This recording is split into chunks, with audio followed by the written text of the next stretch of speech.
George here from Clark Commercial. We're here at 511 Olsen Avenue. It's a 16-unit industrial complex right on Olsen Avenue in Southport. And we've had some success here in the last year with 3 significant transactions. Unit number 1 sold to an owner-occupier. The second unit number 2 sold to an investor, and we subsequently leased that property. And units number 15 and 16 that we're standing in here now sold to another investor who's realised an uplift in his lease straight away from just by us having a look through his paperwork. I first met these people probably 15 years ago. Everyone knows it as the PowerTech building in Southport here, which is quite a high exposure building. There's 16 units here in this industrial complex. Yep. And we subsequently struck up another relationship and sold 2 properties in here for him. So that was the strata ones off market, wasn't it? That's it, yeah. Yeah, because the one we're in now is the one we manage on behalf of the new owner here. But tell me why what we did was so important in terms of how we add value to clients. Well, a number of ways. It's a holistic approach that we've achieved for this person here. He decided he wanted to sell the properties. I ended up getting a owner-occupier for one of the units, and we got an investor for the other unit. The investor subsequently wanted us to lease the property, and we found a tenant, triple net tenant, so he's got income coming in, steady income coming in at a roughly 5% yield. Yep, and we now manage that property for him. And we as well, manage that property for him as well, so Cool. he doesn't have any headaches there. He's just Fantastic. contacts the property management division. And the original owner who you acted for, Yep. He received mostly a record rate per square metre for properties that have sold in this particular complex, didn't they? Yeah, he was very happy. He was very happy, yeah, considering the amount of properties that have transacted in here. The price that he got per square metre was something that I was proud about and he was proud about as well. Yeah, fantastic. And it helped him move on to the bigger premises that he's into now.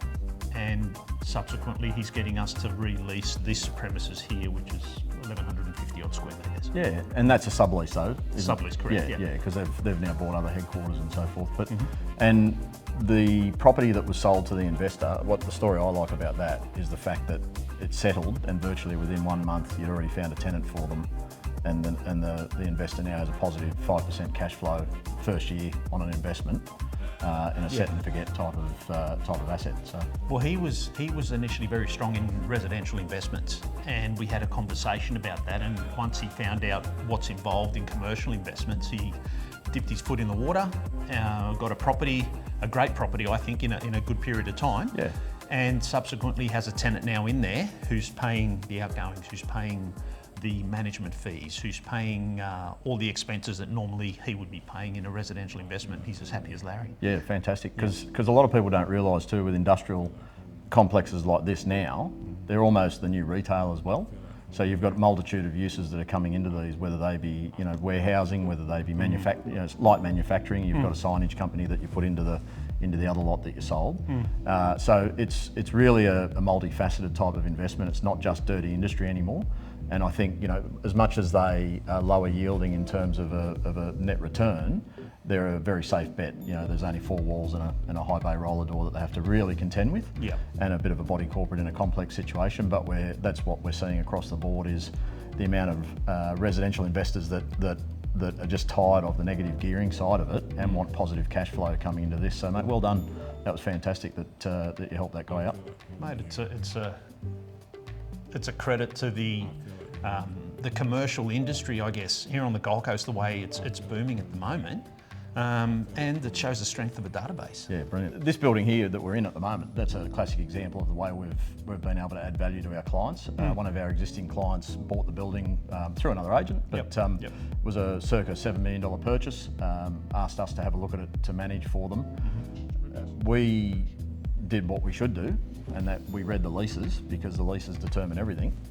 And that landlord has been able to pick up the management fees, which were previously left hanging because both the sales agent that sold it to them hadn't read the leases and didn't know that the management fees were payable by the tenant and being able to be picked up by the tenant. The tenant didn't even know it was a sale and lease back, and they didn't realise that their solicitor had written the lease in a way where they were responsible for the management fees.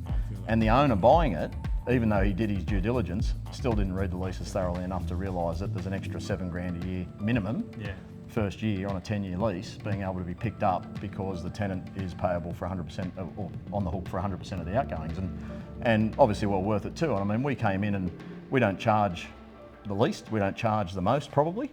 We just charge what we need to do to get the job done, and everybody's got to make a bit of money. But that's just a classic example of how, especially with Clark Commercial, how we're crossing the T's and dotting the I's and making sure that our clients are getting value for money, and we can genuinely grow their asset value.